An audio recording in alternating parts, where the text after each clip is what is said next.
প্ৰচণ্ড ধুমুহা বতাহত ক্ষতিগ্ৰস্ত নামনি অসমৰ বহুতো অঞ্চল। আজি নিশা প্ৰায় 11মান বজাৰ পৰা আৰম্ভ হোৱা প্ৰচণ্ড ধুমুহা তথা বতাহ বৰষুণত ক্ষতিগ্ৰস্ত হৈছে নামনি অসমৰ বহুতো অঞ্চল। আৰু নামনি অসমৰ বহুতো অঞ্চলৰ লগতে বঙাইগাঁও জিলাৰ পাতিলাদাহতো দেখা গৈছে ইয়াৰ বিৰূপ প্ৰভাৱ। বৰষুণ তথা প্ৰচণ্ড ধুমুহাৰ ফলত ঠায়ে ঠায়ে পথতেই উভালি ভাগি পৰিছে বৃহৎ বৃহৎ গছ আৰু বহুতো ঠাইত বিদ্যুৎ পৰিবাহী তাঁৰ ছিগি পথৰ ওপৰতে পৰি থকাও দেখা গৈছে। ফলত যিকোনো সময়তেই ভয়ানক দুৰ্ঘটনা হোৱাৰ সম্ভাৱনাই দেখা দিছে বহুতো অঞ্চলত।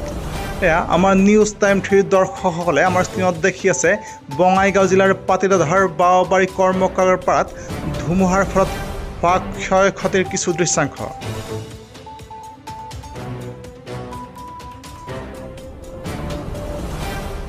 আমাৰ ইয়াতে বাওবাৰী গাঁৱত ডাঙৰ ধুমুহা বিদ্যুতৰ তাঁৰ ছিঙি গ'ল আৰু গছ গছনি ভাঙি পেলাল। বহুতো ডাঙৰ ধুমুহা, বিদ্যুতৰ মানুহবিলাক আহিলে আমাৰ ভাল হয়, নহ'লে বহুত ডাঙৰ বিপদ হ'ব পাৰে। হয়, আজি যিটো মানে ধুমুহা হৈ গ'ল তাৰ কাৰণে আমাৰ পাতিলাদাহ বাওবাৰী কৰ্মকৰ পৰা বিৰাট ভয়াৱহ পৰিস্থিতি। আপোনালোকে দেখাই পাইছে পিছফালে 3টামান গাছ বাগৰি গৈছে। তাৰ কাৰণে আমাৰ বিদ্যুতৰ তাঁৰ আৰু মানে ইলেক্ট্ৰিচিটি কাটা গৈছে।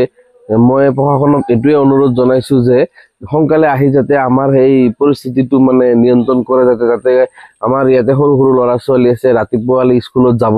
সেইটো কাৰণে আমাৰ এইটো যিটো পৰিস্থিতি হৈছে, এই ৰাতি আজি 1টামান বাজে হয় না, এতিয়া যিটো ধুমুহাৰ কাৰণে আমাৰ কৰ্মকৰ পৰা বাওবাৰীৰ যিটো পৰিস্থিতি হ'ল, এইটো মানে এনেকুৱা হৈছে যে মানে কিবা এটা মানে দুৰ্ঘটনাৰ মানে সন্মুখীন হ'ম বুলি আমি আশা কৰিছো হা।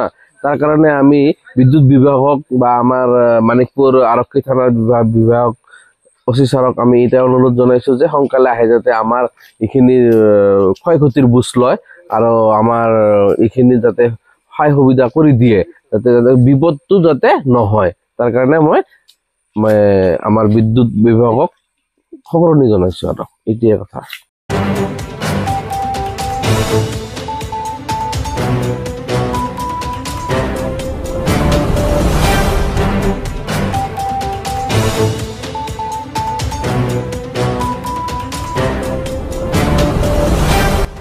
পাতিলাদাহৰ পৰা উদয়ন নাথৰ ৰিপৰ্ট, নিউজ টাইম 3।